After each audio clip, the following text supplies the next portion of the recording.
하나님의 말씀은 사도행전 28장에서 세 곳입니다. 먼저 28장 11절부터 20절까지입니다. 석 달 후에 그 섬에서 과동한 알렉산드리아 배를 우리가 타고 떠나니 그 배 기호는 디오스구로라. 수라구사에 대고 사흘을 있다가 거기서 둘러가서 레기온에 이르러 하루를 지난 후 남풍이 일어나므로 이튿날 보디올에 이르러 거기서 형제를 만나 저희의 청함을 받아 이래를 함께 유하다가 로마로 가니라. 거기 형제들이 우리 소식을 듣고 아비오 저자와 삼관까지 맞으러 오니 바울이 저희를 보고 하나님께 살해하고 담대한 마음을 얻으니라.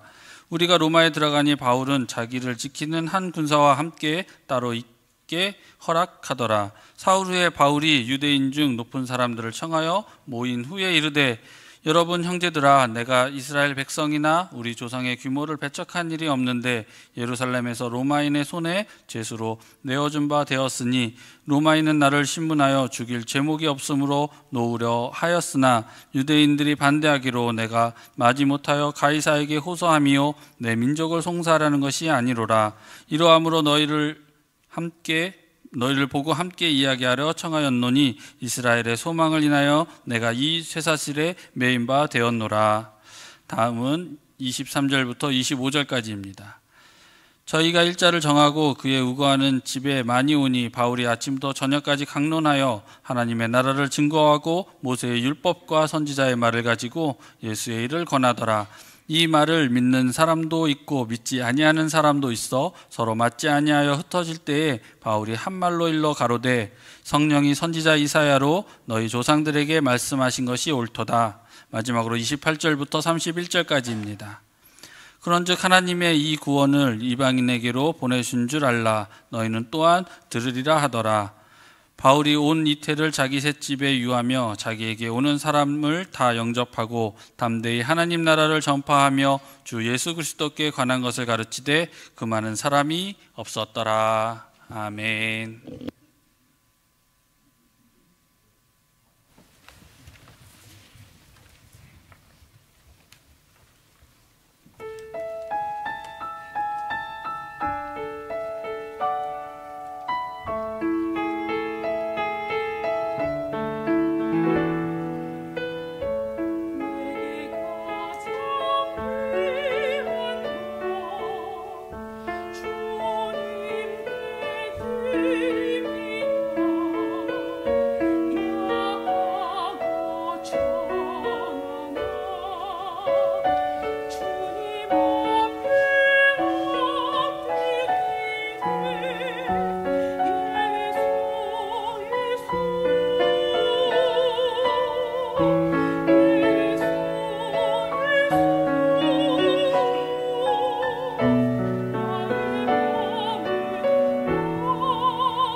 사도 바울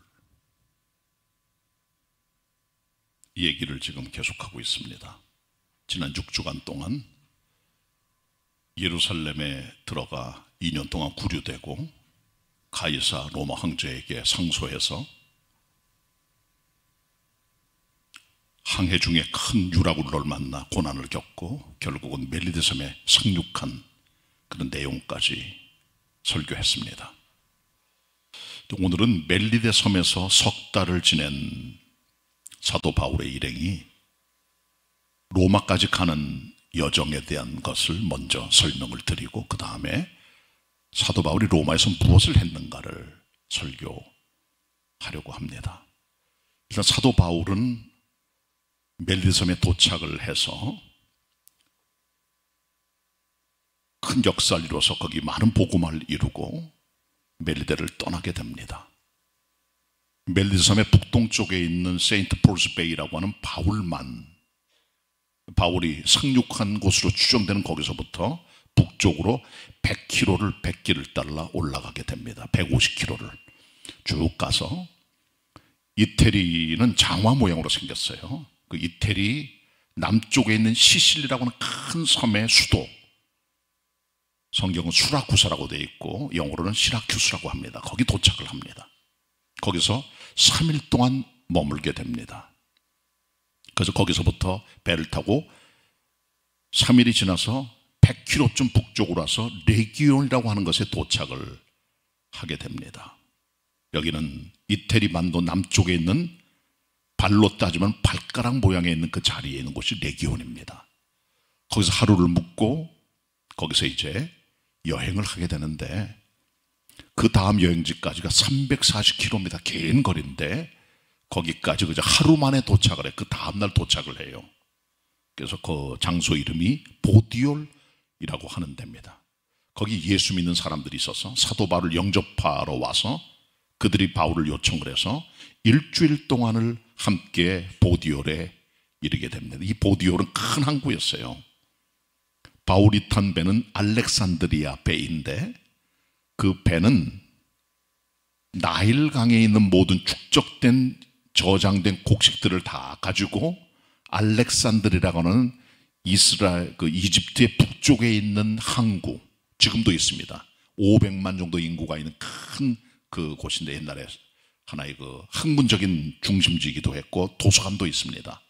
거기서 이제 모든 공물들을 선적을 해서 이 배가 로마까지 가는데 마침 이 배가 멜리데에 있다가 겨울을 함께 지나게 되고 그 배를 타고 276명이 함께 이제 여행을 가 결국은 보디올에 도착하게 된다. 이 보디올에 도착하면 곡물 운반선인 알렉산드리아 배에서 곡물을 내리고 이 로마에 들어가 로마에 살고 있던 수백만의 인구를 먹여 살렸던 겁니다.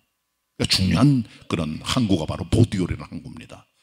거기서부터 이제 로마까지 직선거리는 220km 정도가 되는데 거기서 이제 또 일주일 머물고 육로를 통해서 로마 적경으로 들어가게 되는데 첫 번째 들른 곳이 아비오 저자라는 곳입니다. 아비오, 이 저자란 말은 포럼이라고 말하기도 하고 혹은 마켓플레이스라고 합니다. 그러니까 포럼은 광장을 말해요. 아비오 광장에는 큰 광장이 있고 거기는 아마 시장 바닥이었던 것 같아요. 또 거기를 거쳐서 삼관, 관이란 말은 여관이란 말이에요. 세계 여관이 있는 그런 숙소가 있는 곳까지 도착을 했을 때 마침 로마에 있던 형제가 사도 바울이 온다는 얘기를 듣고 이들이 내려와 바울을 영접하러 와서 아비아 가도를 통해 결국 로마로 들어가게 된 것이죠. 이것이 오늘의 여정입니다. 지도는 그만 보시고 같이 이제 성경을 보도록 하겠습니다. 사도행전 28장 11절입니다. 제가 읽겠습니다. 이러므로 성 가운데 11절 석 달 후에 그 섬에서 과동한 알렉산드리아 배를 우리가 타고 떠나니 그 배 기호는 디오스구르라. 수라구사에 대고 사흘을 있다가 거기서 둘러가서 레기온에 이르러 하루를 지난 후 남풍이 일어남으로 이튿날 보디올에 이르러 거기서 형제를 만나 저희들의 청함을 받아 이레를 함께 유하다가 로마로 가니라. 거기 형제들이 우리 소식을 듣고 아비오 저자와 삼관까지 맞으러 오니 바울이 저희를 보고 하나님께 살해하고 담대한 마음을 얻으니라. 자, 먼저 11절로 15절의 말씀을 함께 상고하면서 드디어 로마에 들어간 바울에 대해서 한번 상고하면 좋겠습니다. 하나님께서는 사도 바울이 1, 2, 3자 여행을 마치고 예루살렘의 구치소에 있을 때 그 옆에 서서 말씀하셨어요. 바울아, 두려워하지 말아라. 내가 예루살렘에서 복음을 증거한 것 같이 로마에서도 증거하여야 하리라. 약속을 받습니다. 하나님께서는 약속을 지키셨고 바울을 죽이려고 했던 유대인들의 손길에서 바울을 건져주시고, 그리고 유라굴로 가운데도 바울을 건져주시고, 벨리데에서 뱀에 물렸을 때도 바울을 건져주시고, 마침내 바울은 로마에 들어가게 됩니다. 하나님께서 약속하신 그 일이 이루어지기까지 하나님께서는 그를 지키시고 보호하시고 드디어 바울은 로마에 들어가게 된 것이죠. 하나님의 약속과 풀에는 환경이 바뀌고 사람들이 우리를 둘러싸도 조금도 움직임이 없는 뜻임을 알고 우리가 믿음 생활해야 됩니다. 하나님의 약속은 절대로 취소되지 않는다 하는 걸 믿어야 됩니다. 이 같은 바울의 로마 입성의 소리는 하나님의 섭리를 보게 됩니다. 함께 선을 만드시는 주님을 보게 되는 거죠. 로마서 8장 28절에 하나님을 사랑하는 자 그 뜻대로 부르심을 입은 자들에게는 모든 것이 합력하여 선을 이루느니라, 그렇게 말씀하고 계세요. 어떤 선이 이루어집니까? 두 가지 하나님의 선의 손길이 바울이 로마까지 가는 섭리 속에 있음을 봅니다. 먼저 첫 번째는 로마서를 기록한 겁니다. 바울은 로마에 들어가기 전에 로마서를 먼저 썼습니다. 우리나라 땅에 선교사가 들어오기 전에 우리나라 성경이 먼저 만주에서 번역이 됐어요. 존 로스와 맥킨타이어라고 하는 영국의 선교사 두 분이 만주 쪽에 들어와 한국에서 온 보부상인들을 만나 그들에게 복음을 증거해 그들의 세례를 받고 그들과 함께 성경을 번역하여 그 성경이 선교사가 오기 전에 먼저 한국 땅에 들어온 거예요. 바울이 로마 들어가기 전에 로마서가 먼저 들어갔습니다. 왜 그랬을까요? 바울이 1, 2, 3차 여행을 마치고 고린도에 있을 때 로마서란 책을 씁니다. 이것이 바로 지금 본문에 기록된 로마에 들어가기 3년 전의 사건이에요. AD 58년입니다. 그때 바울이 고린도에 있을 때 로마 가기를 갈망했던 자기의 갈망을 그대로 표현합니다. 로마서 1장 13절, 로마서 15장 22절. 내가 여러 번 너희가 가길 원했지만은 길이 멀다. 못 갔다 너희들에게.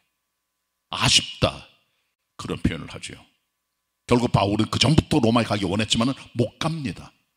환경이 열려지지 않는 거예요. 갈 수가 없었어요. 그래서 그는 자기 안타까운 마음을 가지고 로마 교인들에게 그리스도의 복음과 기독교의 교리를 증거하기 위하여 로마서란 서신을 썼죠. 16장으로 다니는 로마서는 성경 최고의 교리서입니다. 만일 바울이 로마에 갔다면 로마서 없습니다. 몸이 간데 뭘 쓸 필요가 있어요. 말씀 전하면 됐지. 근데 바울은 못 갔기 때문에 미리 로마서란 서신을 먼저 로마에 보냈어요. 몸이 가기 3년 전에. 그리고 로마서가 기록된 겁니다. 그것이 만들어지고 복사본이 생기고 인쇄술이 발명이 되고 지난 2000년 동안 로마서는 수천, 수만, 수억의 사람들에게 복음을 증거하는 결정적인 인쇄물이 된 겁니다. 하나님의 섭리입니다. 바울의 길을 막으셨지만 그것이 오히려 로마서를 쓰므로 더 많은 사람의 복음을 증거하는 결정적인 길이 열려지는 기회가 되었음을 우리는 절대로 잊으면 안 됩니다. 이것이 바로 오늘 첫 번째 하나님의 섭리. 두 번째 섭리가 있어요. 인간의 실수를 하나님께서 선으로 바꿔주십니다. 여러분 축구 좋아하십니까? 손흥민이 2대0으로 미국을 대파하는데 한 골 한 도움을 줬습니다. A매치에서 차범근 선수가 말했어요. 축구 목적 골인이라고. 차범근 선수 그리고 손흥민은 골을 넣는 귀재들이에요. 다른 선수 열심히 뛰긴 하는데 골이 안 들어가. 그게 문제입니다. 축구 목적 골인입니다. 아무리 열심히 잘 달리고 뛰고 슛을 쏴도 골이 안 들어가면 답답한 거예요. 딱 끝나가면 에이 하고 TV를 끄거나 아니면은 구장을 떠나게 되죠. 근데 여러분, 골이 들어가면은 합력에 다 손이 되는 걸 경험하게 되죠. 골이 들어갔기 때문에 어떤 선수가 반칙을 하고 패스미스를 하고 똥볼을 차고 그것들이 합하고 합하는 연쇄 체인이 돼가지고 골이 들어갔을 때 그 골이 들어감을 통해 모든 과거의 실수와 잘못들이 다 용서가 되는 거예요. 골이 중요해요. 바울을 보세요. 이스라엘 사람들에게 죽을 고비를 넘깁니다. 40명의 사람이 바울을 죽이려고 했어요. 40명 결사대. 바울을 죽기 전까지는 우리는 안 먹고 안 잔다 그랬어요. 그런 사람도 있었습니다. 그런 바울이 그런 고비를 다 넘기고 가이사 황제에게 상수합니다. 왜? 로마 시민권자이기 때문에 권리가 있었어요. 배를 타고 갑니다. 미항에 왔습니다. 바울이 말합니다. 우리 여기서 겨울을 지내자. 지금은 겨울에 들어섰기 때문에 큰 풍랑을 만날 위험이 있기 때문에 여기 있자. 하나님의 음성을 들려줘요. 그때 결정권자였던 율리작이란 백부장이 말합니다. 다른 사람 얘기를 들어보자. 선장과 선조들은 경험 많은 사람이죠. 여기서 조금 더 가면 베넥스라 항구인데 거기 가서 지내자. 거기는 항구도 크고 숙소도 많고 괜찮아. 글로 가자. 조금만 더 가면 되니까. 그들의 경험을 율료가 믿었고 또 많은 사람이 동조하기 때문에 에이 가자 하고 바울의 말은 묵살됐고 주님 말씀을 어기고 이들이 항해를 하게 되죠. 얼마 뒤에 큰 풍랑을 만납니다. 이게 유라굴로라고 하는 광풍이죠. 태풍이나 사이클론, 허리케인 같은 거예요. 그러니까 그걸 만나게 됩니다. 14일 동안 아드리아 바다에서 표류합니다. 800km 이상을 다닌 거예요. 미항에서부터 멜리데까지. 그리고 멜리데에 도착을 하게 됩니다. 그 과정에 14일 동안 표류할 때 276명의 배에 탄 모든 행선자들이 바울을 통해 은혜를 받고 구원의 은총으로 들어갑니다. 하나님께서 약속하셨어요. 배에서 내가 276명의 이 모든 행선자들을 내 손에 맡겼다. 내게 주었다. 그 생명과 영혼을 맡겼다는 거죠. 구원의 은총을 경험한 거예요. 그리고 멜리데 섬에 깎가스로 도착했습니다. 배는 다 깨졌고 헤엄을 칠 줄 아는 헤엄을 치고 다른 사람은 널빤지나 아니면 물건 조각 가지고 일단 다 들어갔어요. 거기 들어가서 장작더미에 불을 지핍니다. 거기서 겨울잠을 자던 뱀이 튀어나오더니 바울의 팔을 물었죠. 물었지만 살았어요.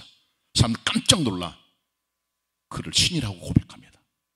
바울을 영접한 보블리라고 하는 그 멜리데 섬의 제일 높은 사람이 바울을 영접했죠. 바울이 그 집에 들어가 보니까 그 아버지가 열병과 이질로 고통스러워하는 거예요.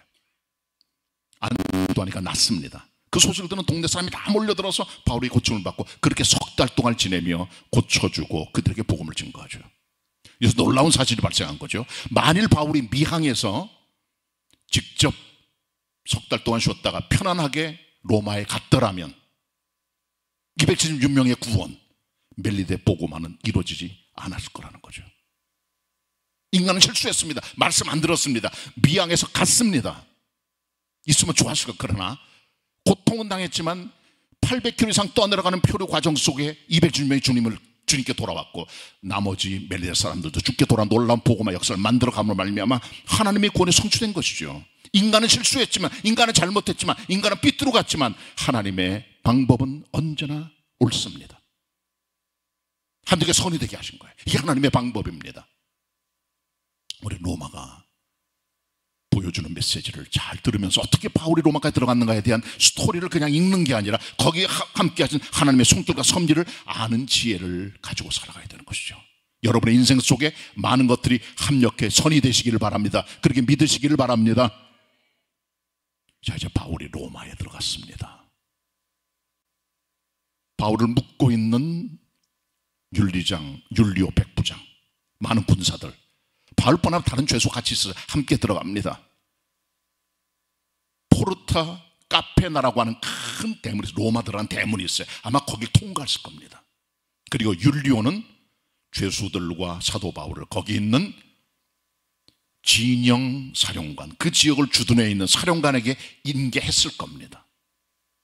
그런데 죄수들은 거기 구치소에 들어가게 되고 바울만 특별 대접을 받아서 자기 셋집에 거하면서, 셋집이라면 돈을 주고 렌트한 하우스예요.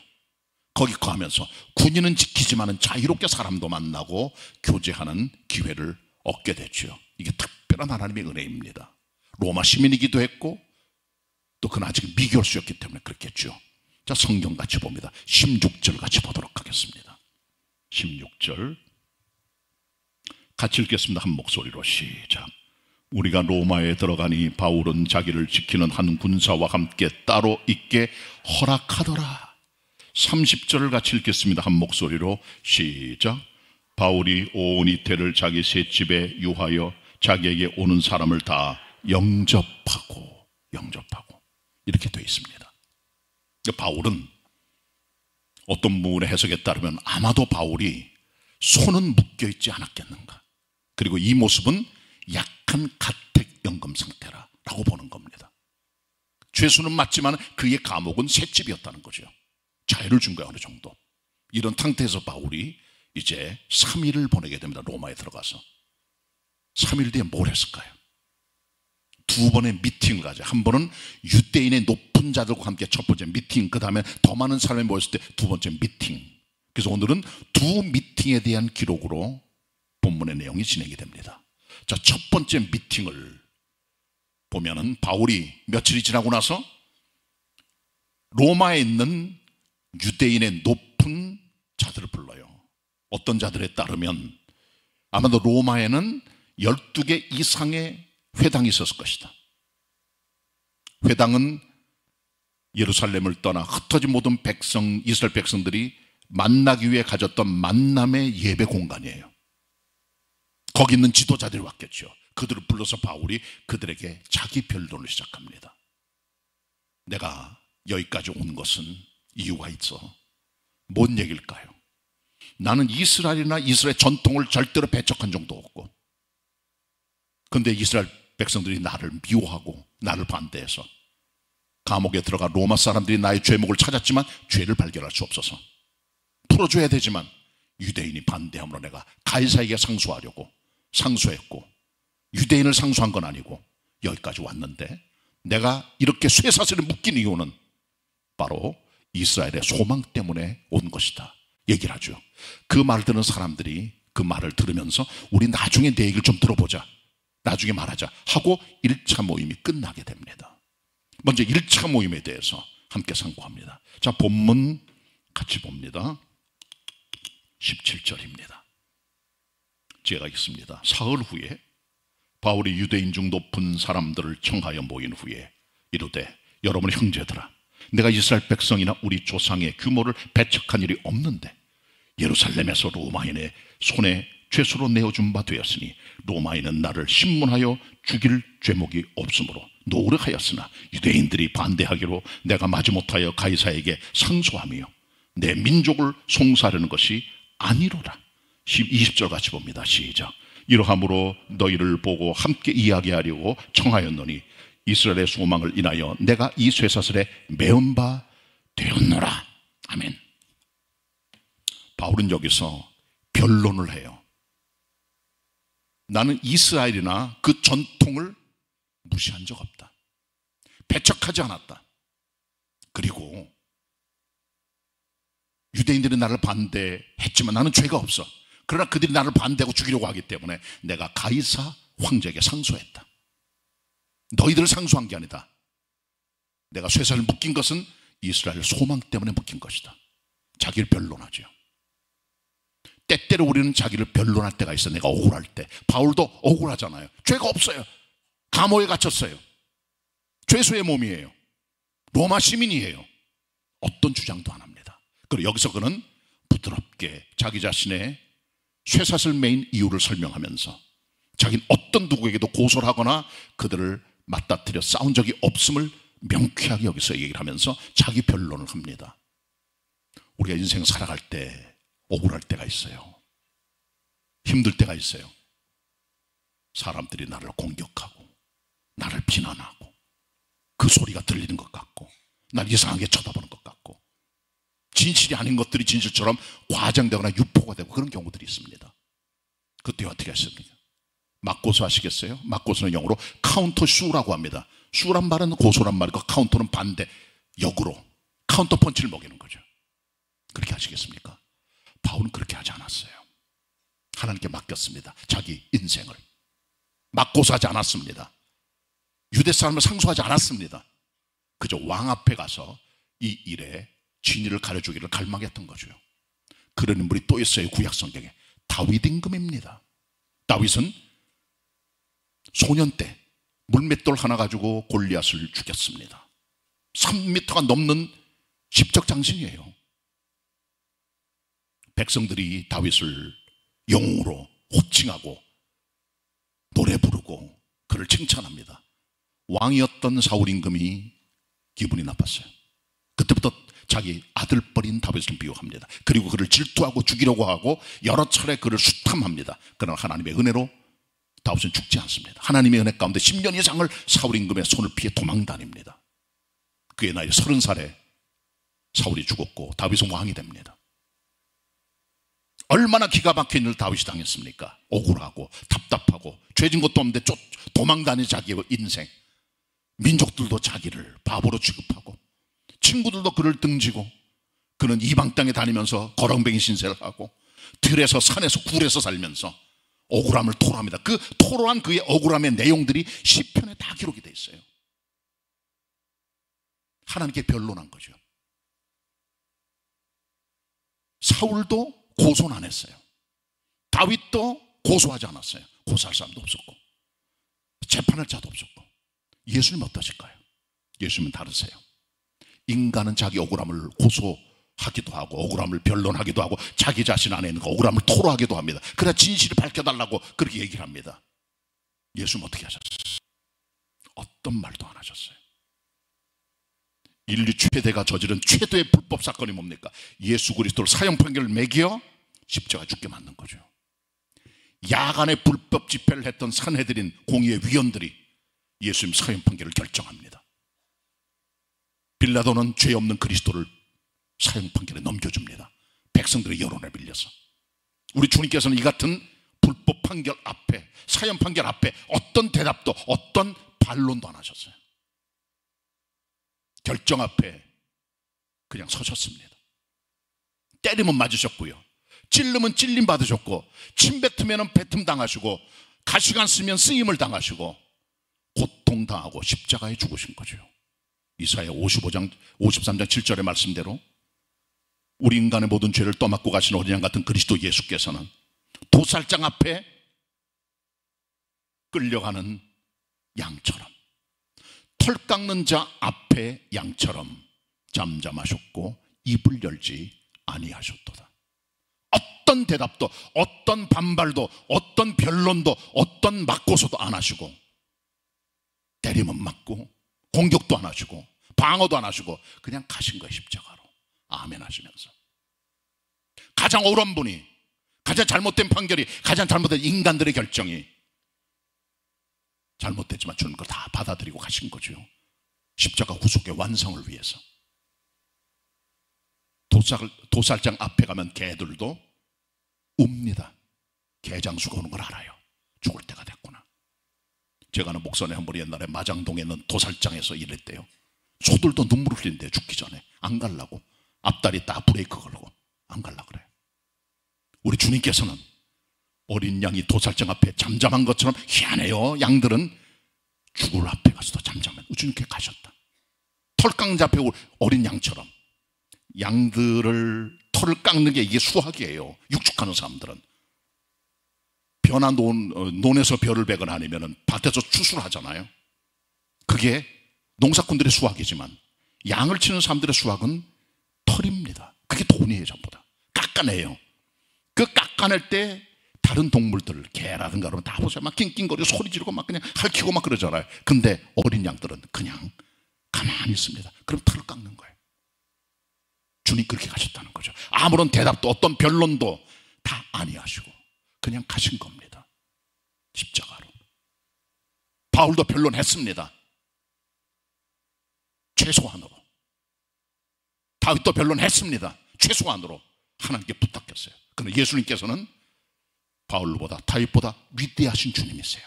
어떤 변론도, 어떤 맞고서도, 어떤 억울함도 토로하지 아니하시고 그냥 가신 겁니다. 주님의 구원의 길을 위하여. 억울한 일 만나셨습니까? 너무 변론하거나 방해하려고 그러지 마세요. 방어하려고. 주님께 맡기세요. 주님께 의지하세요. 주님께 도와달라고 요청하세요. 그때 주님이 도와주실 것입니다. 자, 이제 첫 번째 미팅은 이렇게 바울의 변론으로 끝나 다 흩어졌는데 날짜를 정하여 두 번째 미팅을 갖게 됩니다. 더 많은 사람이 모였어요. 바울의 셋집에. 아침부터 저녁까지 여러 사람이 모여서 바울의 강론을 듣습니다. 그게 두 번째 미팅의 스토리입니다. 같이 읽겠습니다. 사도행전 28장 23절입니다. 23절. 저희가 일자를 정하고 그의 우고하는 집에 많이 오니 바울이 아침부터 저녁까지 강론하여 하나님 나라를 증거하고 모세 율법과 선지자의 말을 가지고 예수의 일로 권하더라. 그 말을 믿는 사람도 있고 믿지 않는 사람도 있어 서로 맞지하여 흩어질 때에 바울이 한 말로 일러 가로되 성령이 선지자 이사야로 너희의 조상들에게 말씀하신 것이 옳도다. 28절 봅니다. 건너뛰어서 같이 읽겠습니다. 28절 시작. 그런즉 하나님의 이 구원을 이방인에게로 보내신 줄 알라. 저희는 또한 들으리라 하더라. 아멘. 자, 두 번째 미팅을 보세요. 더 많이 모였습니다. 아침부터 저녁까지 8시간에서 10시간 정도 모였을 거예요. 바울이 뭘 했습니까? 강론합니다. 바울이 가진 이것밖에 없어요. 사람이 너무 재주가 많으면 여러 가지를 못합니다. 하나님의 사람은 말씀만 잘 전하면 돼요. 이게 바울입니다. 먼저 그는 강론을 할 때 첫 번째 하나님의 나라를 증거합니다. 이스라엘 백성들의 관심이 이때 뭘까요? 유대인도 관심 뭡니까? 로마 식민지 아니에요. 나라가 회복되는 겁니다. 독립국가를 만드는 겁니다. 다윗 임금 때처럼 솔로몬 임금 때처럼 그들의 국가가 다시 왕성하게 일어나 독립국가로 발전해 나가는 건데 현실은 말이 아니에요. 하나님 나라를 톡 건드립니다. 바울이. 그대로 관심입니다. 눈이 번쩍 뜨였겠죠. 그걸로 강론합니다. 두 번째는 모세의 율법과 선지자의 말을 인용합니다. 모세의 율법은 우리가 히브리 말로 토라라고 합니다. 그리고 선지서는 느빔이라고 합니다. 느빔. 율법은 5개입니다. 창세기, 출애굽기, 레위기, 민수기, 신명기 5권이죠. 하나님의 율법이 들어가 있어요. 나머지 책들은 함께 뭉뚱그려 선지서라고 해요. 39권입니다. 구약 성경이 크게 둘로 나누면. 그것을 얘기한 게 아니고 그들이 관심 갖고 있는 모세의 율법과 선지자의 글들을 톡 건드려 거기서 끄집어냅니다. 그게 목적이 아니에요. 그것 가지고 그리스도를 얘기를 합니다. 그분이 바로 하나님 나라의 주인공이시고 그분이 머사야고 그분이 기름 부음 받은 왕이시다. 그걸 얘기를 합니다. 그분이 오셨다. 십자가 죽으셨다. 부활하셨다. 예수님의 일로 권했습니다. 그리스도를 말한 거죠. 다른 거 어떤 얘기도 안 했습니다. 그리스도를 얘기합니다. 우린 그리스도 예수 증거하는 것으로 만족한 거예요. 그게 교회입니다. 그리스도 없는 교회, 그리스도 없는 믿음, 가짜 헛믿음입니다. 형식적인 신앙입니다. 우리 교회 지향하는 가장 중요한 강대상의 목표, 여러분 보시는 성가대서 위에 있는 글씨입니다. 뭐라고 써져 있습니까? 우리는 십자가에 못 박힌 그리스도를 전하니. 재미없어요. 귀를 간질간질할 때 귀를 시원하게 해준 그런 스토리나 만담이나 그런 덕담이나 좋은 얘기가 아닙니다. 재미없지만 그 안에 복음의 능력이 살아있어. 사람을 깨뜨리는 케르리크마, 그리스도의 십자가와 부활의 능력의 역사, 이게 선포된 겁니다. 이게 바울이 가진 장기요, 그게 모든 재산입니다. 십자가만이 그의 재산이에요. 그걸 외친 거예요. 이게 증거돼야 돼요. 목사가 다른 것은 좀 변변치 못해도 십자가 바르게 증거하면 그 사람은 일단 된 겁니다. 십자가를 얘기를 해야 돼요. 아무리 미사력을 쓰고 아무리 많은 지식을 가지고 아무리 많은 만당한 사람을 기쁘게 하는 우스갯소리를 한다 할지라도 십자가 없다면 그는 강대상의 목회자로 자격이 없는 겁니다. 이 복음의 말씀이 강력히 들어갑니다. 사람들로 쫙 쪼개집니다. 믿는 자와 믿지 않는 자가 되어 서로 맞지 아니하여 흩어져 버렸다는 거죠. 그래서 복음이 들어가면 사람은 둘로 갈라집니다. 예수께서 십자가에 죽으실 때 강도 둘이 죽었잖아요. 한쪽 강도는 주님을 비방함으로 영원한 형벌로 들어가고, 다른 강도는 주님을 고백하며 주님을 믿음으로 말미암아 영원한 영생으로 들어가죠. 둘로 갈라지게 된 거예요. 그리스도의 십자가로 인생을 둘로 나눕니다. 이 두 강도는 인류의 두 대표예요. 구원받은 사람과 받지 못한 사람, 믿는 자와 불신자의 두 경건으로, 두 갈래로 갈라지는 분수령과 갈림길이에요. 여호수아서 24장 보면 하나님의 사람 여호수아 장군이 가나안 땅에 들어갔지만 백성들이 여전히 우상 숭배를 하니까 너무 가슴이 아파 죽기 전에 그는 이런 유언을 남깁니다. 너희들 잘 봐라. 너희 조상들이 옛날에 애굽 땅에서 우상을 섬겼고, 너희들이 강 저편 건너편에서 우상을 섬겼고, 이제 가나안 땅에 들어와 아모리 족속의 신들을 섬기고 있으니 이게 가당치라는 말이냐. 너희는 마음대로 해봐라. 우상을 섬겨봐. 나와 내 집은 여호와를 섬기겠노라. 여호수아 24장 14절 15절 말씀.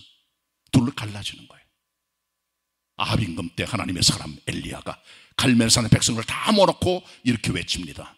백성들이여, 너희가 어느 때까지 둘 사이에서 머뭇거리느냐. 여호와가 하나님이시면 그분을 섬기고 바알 신이 신이라면 그를 섬겨라. 머뭇거리지 말아라. 그리스도가 들어갈 때 인간은 둘로 갈라지는 거예요. 중간은 없습니다. 믿든지 말든지 천국이든지 지옥이든지 영생이 영벌이든지 둘로 갈라지게 되는 거예요. 이렇게 혼란스러운 때에 바울이 마지막 메시지를 두 번째 미팅에서 외친 거죠. 너희 하는 말을, 너희들이 하는 걸 가만히 보니까 이사야가 한 말이 옳도다. 성령께서 이사야 통해서 이렇게 말씀하지 않았냐. 이사야 6장 9절로 11절의 말씀을 바울이 인용을 합니다. 너희 백성들아, 귀가 있어도 듣지 못하고 눈이 있어도 보지 못하는 완악한 인간들이 아니냐. 너희가 그 존재다 라고 바울이 강력한 카운터 펀치를 매김으로 본문 얘기가 끝나면서 바울이 한마디를 덧붙입니다. 그게 28절의 말씀이에요. 그러므로 하나님께서 유대인들에게 보내신 하나님의 복음의 은혜를 이방인들에게로 옮기셨느니라. 그들은 그 복음을 들을 것이다 라고 그의 메시지가 끝나게 됩니다. 하나님의 복음의 등불이 우리 손에 있습니다. 지금 대한민국 교회 안에 하나님께서 지금 대한민국 교회 안에 있는 등불을 옮길까 말까 생각하실 저는 생각을 해요. 에베소 교회를 보세요. 하나님의 사람 사도 요한이 반모섬에서 하나님의 계시를 받습니다. 그리고 계시록 2장 3장에 7개 교회 서신을 보내요. 그 중에 첫 번째 서신이 에베소 교회 서신입니다. 그 서신 내용이 뭡니까? 내가 책망할 게 하나가 있다. 에베소 교회들이요, 첫사랑을 버렸어. 회개하고 그 첫사랑을 다시 회복해라. 아니면 너희들에게서 그 촛대를 옮겨버리신다는 거죠. 촛대를 옮겨버리신다는 거예요. 하나님께서는 그 시대마다 촛대를 교회에 세우십니다. 하나님의 촛대와 등불이 대한민국에 왔습니다. 130여 년 동안 교회가 성장했고 자라왔고 여기까지 왔습니다. 그런데 코로나 이후로 교회는 다 뭉그러져 버리고 신앙은 다 없어져 버리고 교회를 떠난 사람들도 있고 교회가 휘청거리고 있어요. 다시 일어나야 돼요. 하나님의 등불이 우리를 떠날지도 모릅니다. 에베소 교회처럼. 여러분 중국을 보세요. 정말 뜨겁습니다. 중국 들어가서 보면요, 중국 인구가 13, 14억 정도 돼요. 공산당원들이 7천만, 그리스도인들이 1억이 넘습니다. 거기 들어가서 가르쳐 보기도 하고 교제해 보면요, 정말 뜨거워요. 중국의 믿음의 형제들 보면 기도가 간절하고 믿음이 간절하면 핍박 속에 있기 때문에 그런 거예요. 등불이 중국에 갔어요. 지금 우리는 떠나려고 해요. 지금 그들의 기도, 그들의 열망, 그들의 뜨거움. 그리고 중국이 선교사도 보내요. 지금요, 다른 나라에. 그게 중국 교회입니다. 핍박 가운데 있지만 간절히 기도합니다. 등불이 거기 있는 거예요. 영국, 독일, 유럽 다 교회들이 사그라들었습니다. 등불이 떠난 거예요. 배가 부르니까, 첫사랑을 다 버리니까. 미국도 지금 하나님의 등불이 점점 꺼져가고 있습니다. 안신자들 가보니까 정말 그런 게 느껴집니다. 몇몇 교회 빼고는 다 교회들이 죽어가고 있어요. 그 등불이 어디로 갑니까? 남미로 갔어요. 지금 브라질과 아르헨티나 쪽에 하나님의 복음이 들어가서 뜨거운 열정 가지고 모이고 예배하고 있습니다. 하나님께서는 가차없이 등불을, 촛대를 옮겨버리시는 거예요. 그걸 우리가 알아야 됩니다. 유대인들에게 복음이 증거됐습니다. 하나님 말씀이 증거됩니다. 그러나 유대인들 받지 않습니다. 예수님 죽입니다. 바울 죽이고 달려듭니다. 다 흩어져 버렸습니다. 하나님의 복음이 유대를 떠나 이방인들에게 각 나라로 흩어져야 된 것이죠. 등불이 떠난 거예요. 대한민국에 하나님께서 등불을 주셨습니다. 믿는 사람이 정신을 차리고 회개하고 다치셨 사람을 회복하고 달려나갈 때 에베소 교회 같은 등불이 없어져 버리는 일은 없게 될 것입니다. 바울의 로마 입성과 그의 가르침과 그의 말씀을 여러분 마음에 간직하시면서 하나님 주신 복음과 은혜의 촛대가 옮겨지지 않도록 끝까지 매진에 달려가 다시 한번 일어날 수 있는 성도 교회, 대한민국 교회가 되기를 바랍니다. 기도드리겠습니다. 주의 말씀으로 태어나였습니다. 하나님 아버지, 얼마나 주님의 놀라운 사랑과 은혜가 바울의 고난과 어려움 속에 있었는지요. 하나님의 섭리를 발견하게 됩니다. 어떤 상황에서도 우리를 지키시고 보호하신 하나님, 나쁜 것과 실수까지 합하여 선이 되게 하신 하나님, 우리는 그 하나님을 믿습니다. 특별한 바울의 걸어간 길을 본받아 인생이 원합니다. 억울한 어디 있어도 변론하거나 고소하지 않게 도와주시고 우리 주님의 뜻을 본받아 주님께 맡기는 믿음 허락해 주시기를 원합니다. 그리고 하나님, 그리스도의 복음이 증거되는 교회로 삼아주시고 주님의 등불이 옮겨가기 전에 대한민국 교회가 회개하고 정신 차려 이 등불이 다시 살아날 수 있도록 성령의 기름을 부어주시고 우리가 많이 기도하고 하나님의 도움을 구하고 나가는 교회와 성도들 되게 하옵소서. 예수 그리스도의 이름으로 기도드립니다. 아멘. 은혜 받은 말씀 생각하시면서 찬송가 266장